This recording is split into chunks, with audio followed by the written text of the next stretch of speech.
El título de este sermón es El Hijo Pródigo vuelve en sí.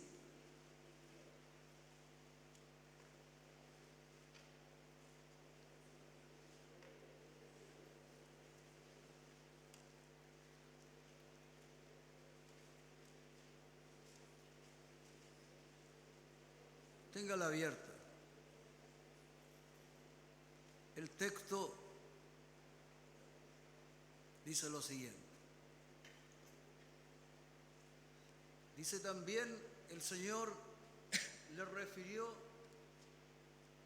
otra parábola.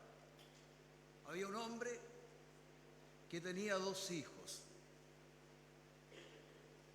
El menor de ellos le pidió a su padre que le diera los bienes que le correspondían. Su padre, repartiendo los bienes entre sus 2 hijos, se los dio. No muchos días después, el hijo menor, juntando todo, se marchó a una tierra lejana. Y en ese lugar vivió perdidamente, dice la Biblia. Y una vez que por el despilfarro ya no tenía nada, dice que vino sobre esa región una gran hambre. Y él sintió que le comenzó a faltar. En ese momento dice que él se arrima a uno de los ciudadanos de la región, el cual lo envía a su hacienda a apacentar cerdos. Estando en la hacienda, él quería, dice, llenar su barriga con las algarrobas que comían los cerdos, pero nadie le daba. En ese lugar dice que él vuelve en sí y dice: pensar que en la casa de mi padre los jornaleros tienen abundancia de pan y yo aquí perezco de hambre. Me levantaré e iré donde mi padre y le diré: Padre, he pecado contra el cielo y contra ti. Ya no soy digno de ser nombrado tu hijo. Hazme como uno de tus jornaleros. Y se levantó el hijo y vino donde su padre. Y su padre, viéndolo desde lejos, fue movido a misericordia. Y corrió y se echó sobre su cuello y le besó. Y su hijo le dice: Padre, he pecado contra el cielo y contra ti, ya no soy digno de ser llamado tu hijo. Y su padre lo interrumpe y dice: vayan a buscar el mejor vestido y vístanlo. Traigan un anillo y pónganselo en su dedo. Calcen sus pies con calzado. Busquen al becerro gordo. Mátenlo para que comamos y hagamos fiesta. Porque mi hijo, que estaba muerto, ha revivido. Y mi hijo, que estaba perdido, fue hallado. Y comenzaron a regocijarse. El hermano mayor de pronto se acerca a la casa y siente el bullicio de la fiesta. Y llama a un criado y le dice: oye, ¿qué está pasando? Y él le dice: lo que pasa es que regresó tu hermano y tu padre mandó a matar al becerro gordo e hizo una gran fiesta. Y el hijo mayor, dice la Biblia, que se enojó y no quiso entrar. Y salió el padre a buscarlo y le dijo: hijo, entra a la fiesta, entra a celebrar. Y el hijo enojado le dice: padre, yo siempre te he servido, nunca he abandonado tu casa, he sido fiel, he trabajado duro y tú ni siquiera un ternerito me has dado para celebrar con mis amigos. Hijo mío, tú siempre estás conmigo y todo esto que tienes, todo es tuyo. Pero tú tienes que entender que tu hijo estaba muerto y ha vuelto a vivir. Estaba perdido y fue hallado. Era necesario que hiciéramos fiesta. La parábola. Yo cuando tenía cerca de 10 años, un día mi padre me dio uno de esos retos bien merecidos y yo, como buen ser humano soberbio, con 10 años, dije: no aguanto más, me voy de esta casa. Y fui a donde mi hermano, que tenía 2 años menos que yo, Enrique, y le dije: Quique, nos vamos. Mi hermano era súper tranquilo, mira, nos vamos. En esta casa no nos quieren, así que nos vamos. Y mi hermano me siguió, andábamos para todos lados juntos, me siguió. Llegamos a la esquina de la calle donde vivía, 50 metros de mi casa más o menos. Y en ese lugar era alrededor de las 6 de la tarde y empezó a oscurecer. Y yo empecé a preguntar: ¿y qué voy a comer? ¿Y dónde vamos a dormir?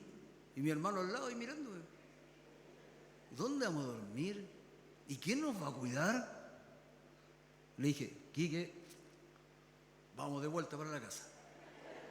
Y nos metimos por una ventana y nos acostamos. Después supe que mi padre y mi madre siempre estuvieron mirándonos por la reja, miraban dónde estábamos. Ya hasta como los 20 años me subieron al columpio por mi ida de la casa. El Señor relata esta parábola de un hijo que toma la decisión de irse de su casa. Lo primero es preguntarnos por qué él se alejó de su padre. Usted debe entender que este hijo tenía todo. Tenía un padre que lo amaba, se preocupaba por él. El padre siempre estuvo mirando si venía su hijo, no lo regañó cuando volvió, le dio la herencia que él quería aunque no le correspondía. Su padre lo amaba mucho. Este hijo además tenía un padre hacendado. No era cualquier padre, no era pobre, no, sino que él era un hijo que tenía muchos recursos. Él tenía muchos sirvientes. Además, este hijo tenía una gran autoridad, porque era el hijo de su papá. El papá era el dueño de todo. Entonces él podía usar la autoridad.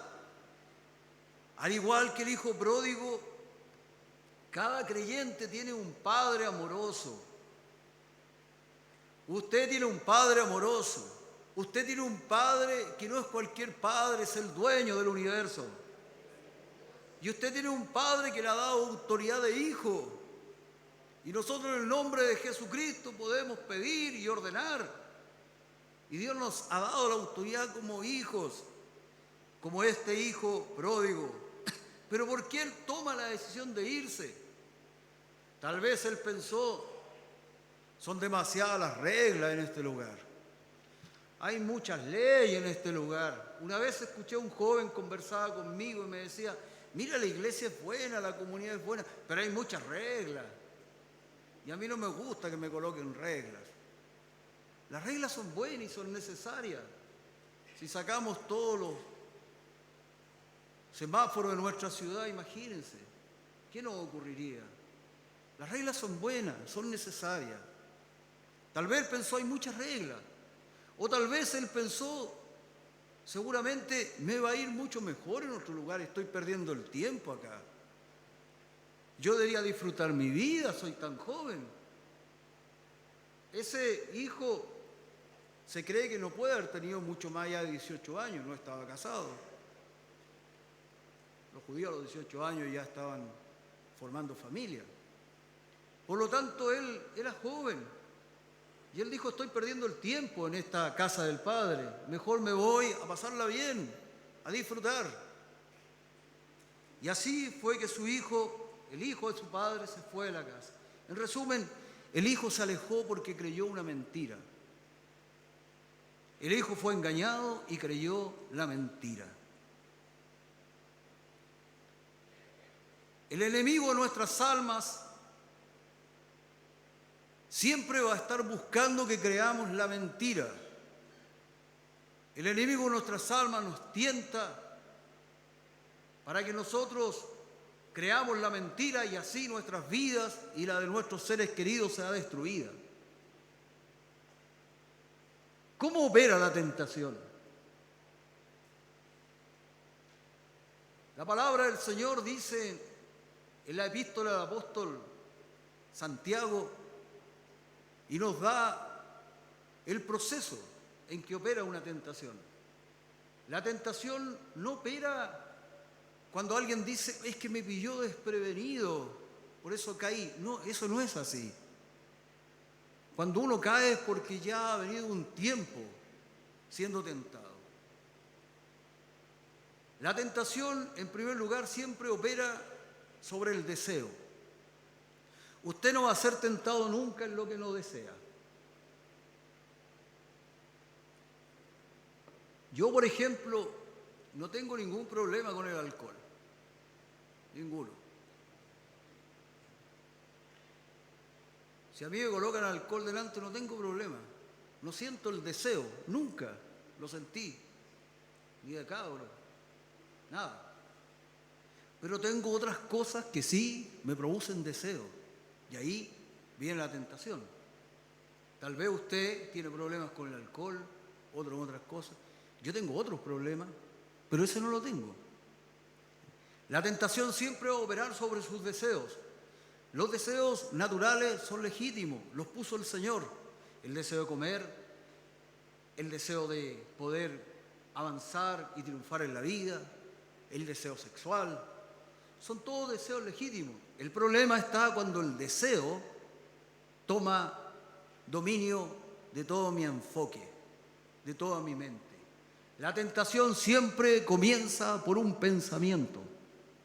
La tentación siempre opera en la mente. Siempre hay un pensamiento que se apodera de ti, basado en tu deseo. Está el deseo y viene el pensamiento y se apodera de ti. ¿Y luego qué pasa? El segundo paso de la tentación es la duda. Uno empieza a dudar. ¿Qué duda? Duda del amor de Dios, duda de que Dios tenga buenas intenciones para la vida de uno. Es como Adán y Eva en el huerto, cuando se le acerca la serpiente y le dice, o sea que Dios les dijo esto. Entonces uno cuando duda empieza a preguntarse, ¿será verdad que Dios dijo que no me va a ir bien si yo, por ejemplo, no perdono a mis enemigos? No, este tipo me la ha hecho muchas veces, no creo.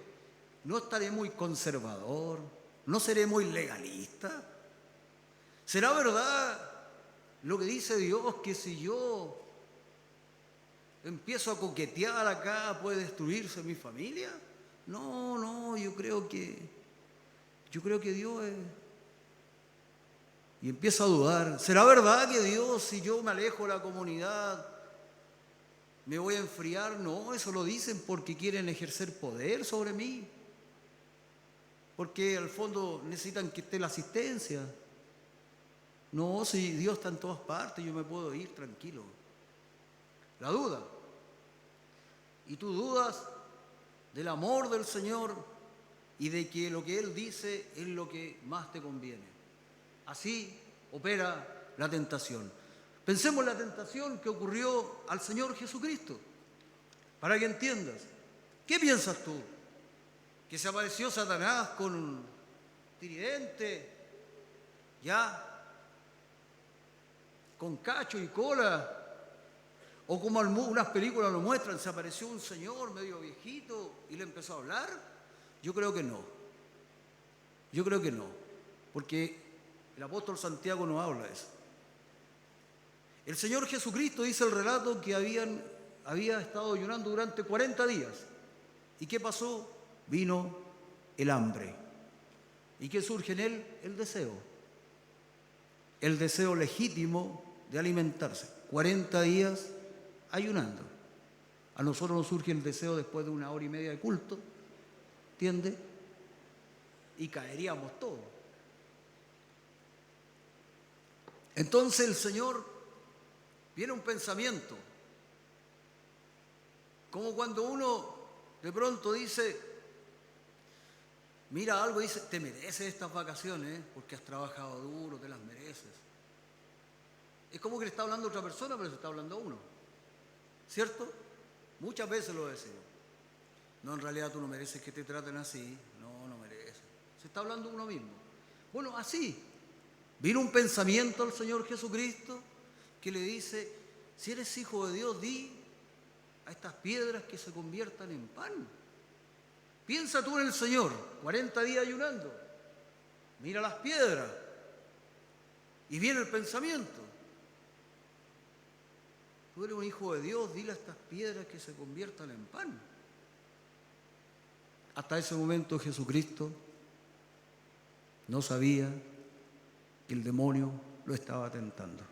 El relato dice que Satanás le habló, pero Jesucristo, él tiene que acudir a la palabra del Señor y compara su pensamiento con la palabra de Dios. Y la palabra de Dios dice, pero escrito está, no solo de pan vivirá el hombre, sino de toda palabra que sale de la boca de Dios.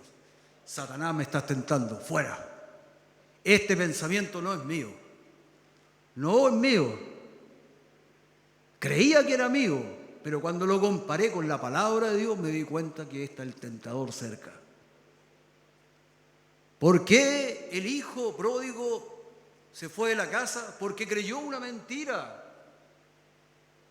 Cuando usted lo reta a su dirigente, lo reta al supervisor, pastor, o a mí me reta el obispo, y mi mamá, que son los dos que me retan, ya. Y yo pienso por dentro, usted piensa y dice, pero ¿y qué me viene a retar tanto? Si yo le conozco toda la vida, está fallado igual, y yo también, y ¿qué tiene? No tiene autoridad, ¿me entiende? Y uno dice, yo estoy pensando eso. Mentira, el demonio está colocando ese pensamiento en ti. Y depende de ti seguir con el juego o decir, pero escrito está, Dios da gracias al humilde y aborrece al soberbio. Fuera, Satanás. Sale de aquí, Satanás. No eres tú, no es el Señor. ¿Me entiende? El hijo pródigo creyó una mentira. No crea la mentira. No crea la mentira. Hay una crisis de la verdad hoy día. Los datos, las informaciones viajan a la velocidad de la luz, pero la verdad es lenta, lenta. O sea, hablan algo de ti y la verdad aflora después de los meses. No crea una mentira. Mantenga la palabra de Dios en su mente y no se aleje de la casa del Padre. Alabado sea Jesucristo. Gloria al Señor. No te alejes de la casa del Padre. Ahora, dice que él, volviendo en sí, dijo, ¿cuántos jornaleros en la casa de mi Padre tienen abundancia de pan y yo aquí perezco de hambre? ¿Qué lo hizo volver en sí a él? Uno tiene que entender que él primero desperdició toda la herencia, la desperdició en un tiempo muy breve, todo el trabajo de toda la vida de su padre lo desperdició en un tiempo muy breve. Él tuvo hambre, él tuvo necesidad y él empezó a apacentar los cerdos. Usted sabe que los cerdos son el animal inmundo para los judíos. O sea, no hay cosa más inmunda para un judío que criar cerdos. Y él empezó a desear la comida de los cerdos. Pero la palabra de Dios dice, nadie le daba. Nadie le daba. Y volvió en sí. El sufrimiento, hermano, tiene esa característica que nos enfoca en lo esencial. Cuando él estaba despilfarrando toda la herencia, ya, en ese momento él no pensaba en las cosas importantes, pero cuando vino la necesidad, cuando le empezó a faltar y cuando empezó a sufrir, él empezó a recapacitar y empezó nuevamente a pensar en su padre, en la casa de su padre, pensar que allá tenía abundancia de pan, pensar que ahí estaban los hermanos, pensar que yo ahí era tan bendecido, pensar que ahí yo tenía dignidad. Dios me había dado una dignidad que no poseía. Pensar que yo sentía un padre amoroso que siempre me levantaba, pero creí una mentira y me alejé de él. ¿Qué es volver en sí? Volver en sí es lo que dice la Escritura. Poned los ojos en las cosas de arriba. Poned los ojos en Jesús, el consumador de la fe. ¿Qué es volver en sí? ¿Qué es mirar cuando habla la Biblia? Es poner en tu mente nuevamente la verdad de la palabra de Dios. Mirar a Jesucristo es volver a pensar en las verdades de la palabra del Señor y no en el engaño del demonio. Dice que él volvió en sí, recapacitó y dijo, me levantaré e iré a mi padre. Porque él volvió en sí. La palabra del Señor es la que nos liberta. La palabra del Señor es la que nos mantiene en la verdad.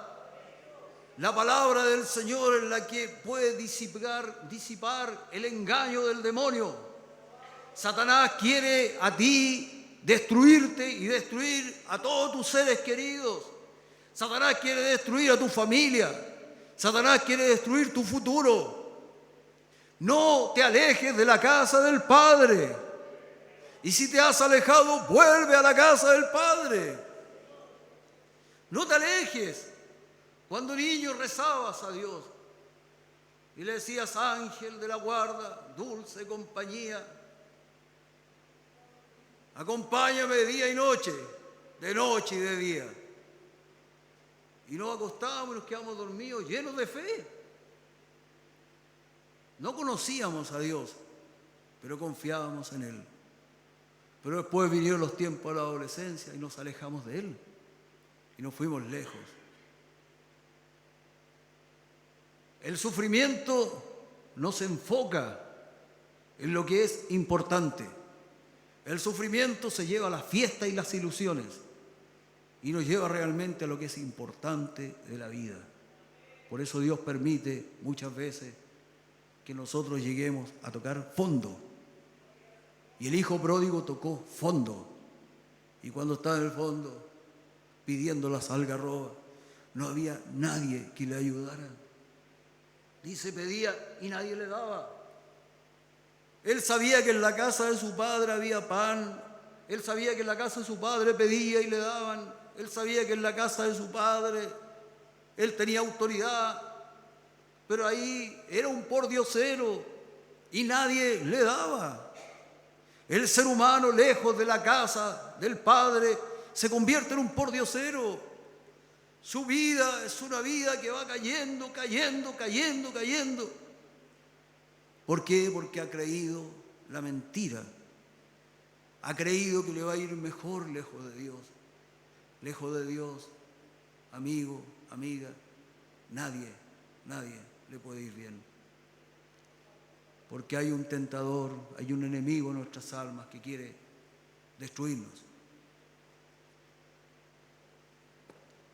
El texto continúa y dice que él regresa a su padre. ¿Cómo regresa a su padre?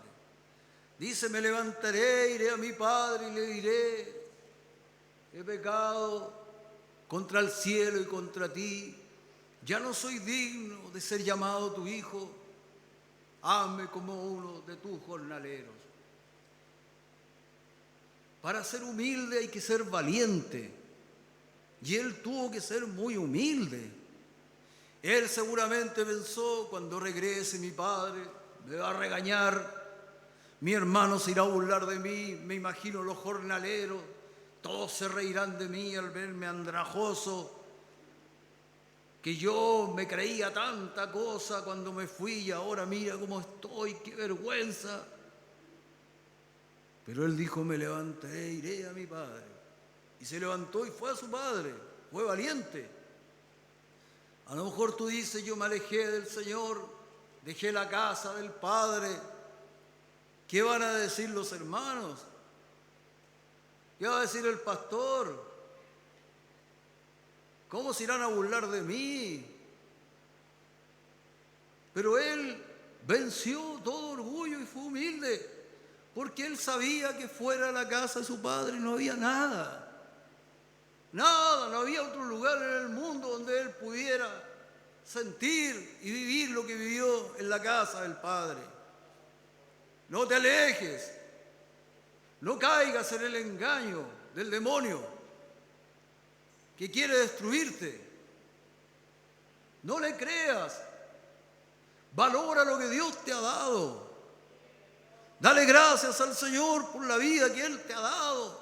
Y si hay cosas que aún no te ha dado, espera en Él. Pero no creas al demonio que te dice que te va a ir mejor lejos de Él. No te va a ir mejor. Mientras más pronto lo comprendas, mejor va a ser tu vida. No vuelvas aquí dentro de 10 años destrozado, con tu vida acabada. Y si estás regresando, sé valiente y sé humilde ante Él. No importa que digan qué van a decir, porque veamos la actitud del Padre, para que tú entiendas. Dice que Él se levantó y vino a su Padre. Y su Padre, cuando Él estaba aún lejos, lo vio. Gloria a Jesucristo. No fue una casualidad que su padre de pronto miró para el camino y dijo: ¡uy, qué casualidad, viene mi hijo! No, su padre nunca perdió la esperanza de que su hijo regresara. Siempre estaba mirando el camino por si su hijo regresaba. Siempre estaba esperando que su hijo regresara. El Señor siempre espera que tú regreses a Él. El Señor no quiere que creas la mentira, porque el enemigo de tu alma quiere destruirte. El Señor quiere que tú entiendas que Él siempre está mirando el camino para que tú regreses a Él. Él nunca pierde la esperanza de acabar la obra en tu vida. Alabado sea el Señor.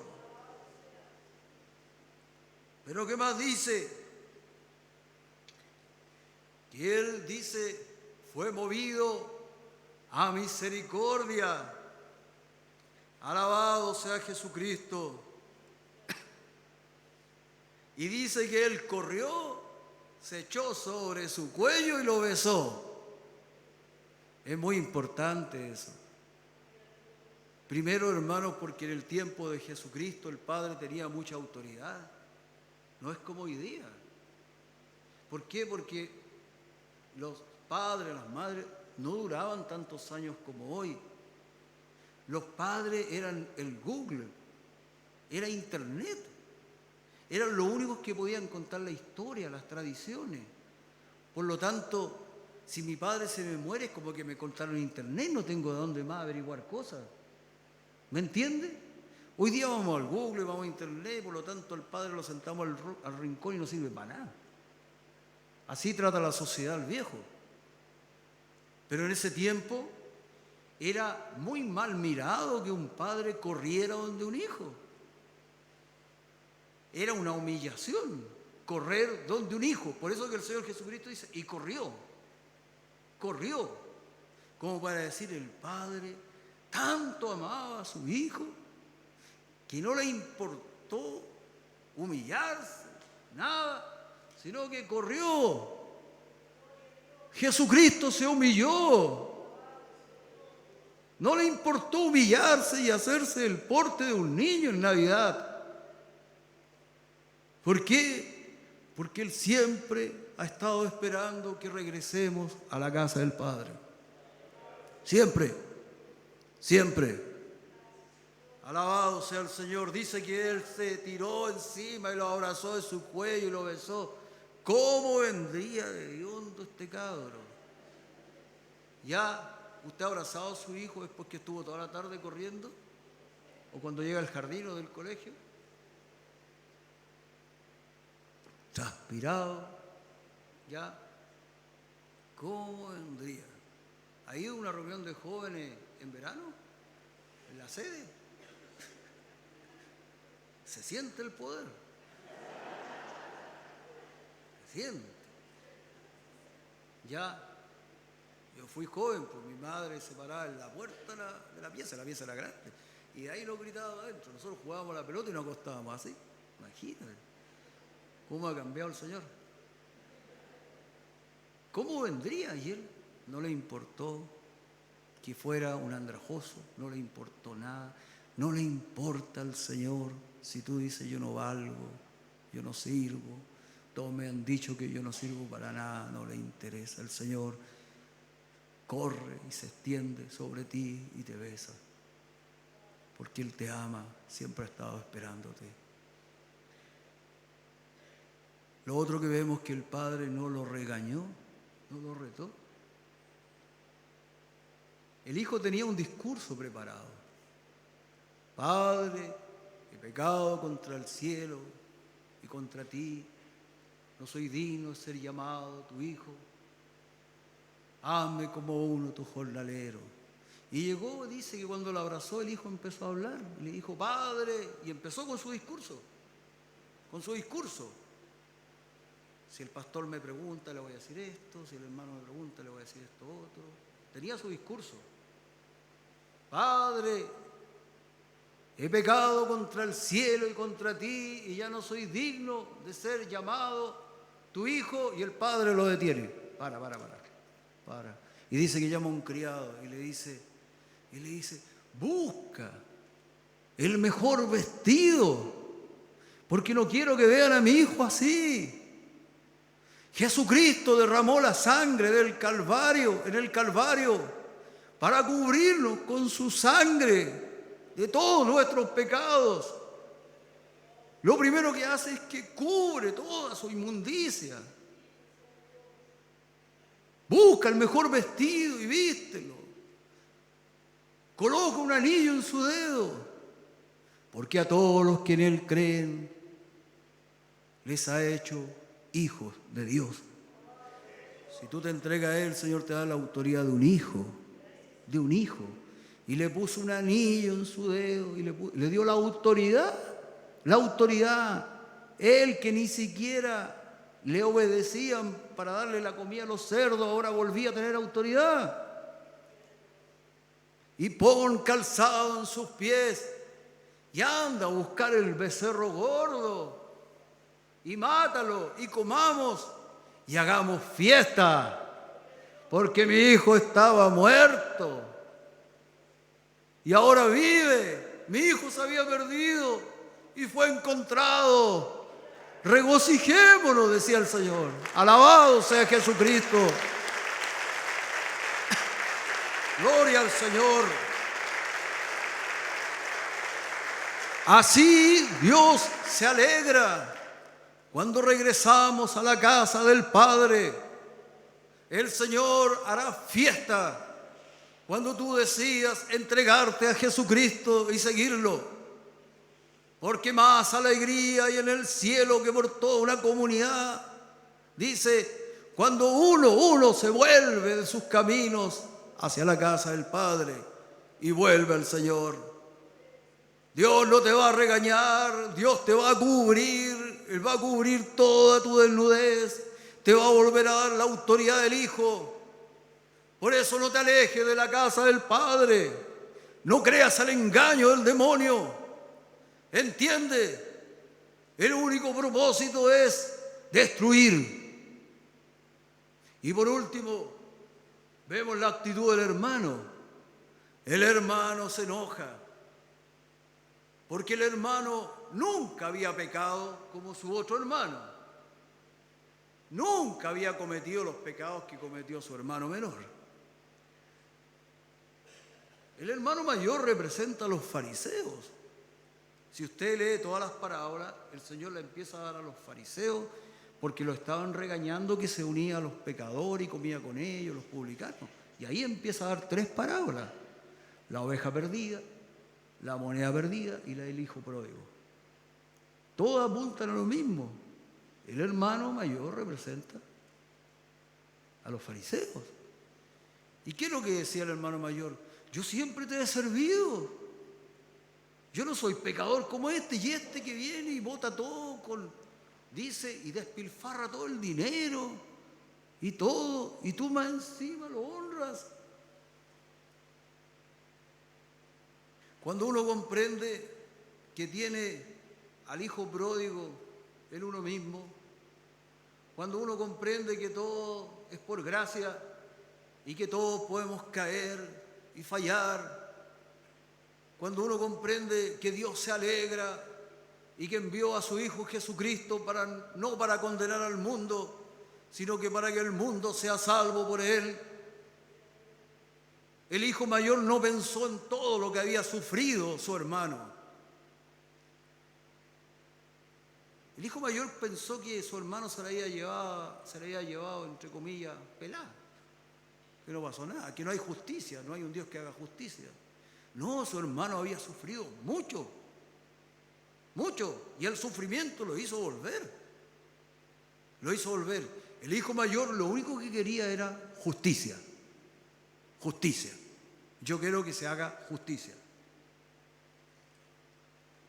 Y el padre le dijo, hijo mío querido. No le dijo tal por cual ni nada, le dijo, hijo mío querido. Tú siempre estás conmigo y todo lo que tengo te pertenece. Pero tu hijo, ¿cómo no vamos a hacer fiesta? Tu hermano, le dice, tu hermano estaba muerto. Tu hermano se pegó el tremendo porrazo, no entiende. Pero ahora está vivo y ha vuelto. ¿Cómo no vamos a hacer fiesta por él? Alabado sea el Señor. Dios te llama a ser como ese Padre, a entender que tenemos al Hijo pródigo dentro de nosotros y que tarde o temprano va a aflorar y que todo es por gracia y que Dios es el que nos sostiene en la vida. No crea una mentira. Piense la palabra de Dios. Y la palabra de Dios le traerá claridad y usted volverá a gozar de todos los beneficios de estar en la casa del Padre. No se aleje. No crea la mentira que dice que Dios está en todas partes, por lo tanto no importa que me vaya un tiempo a la comunidad, lo importante es que ore, lo importante es que lea la Biblia. No crea esa mentira. Porque está escrito, no os dejéis de congregaros, como algunos tienen por costumbre. Está escrito. Por lo tanto, esa no es una verdad. Ese es un pensamiento que no viene de Dios. Le invito a que oremos al Señor.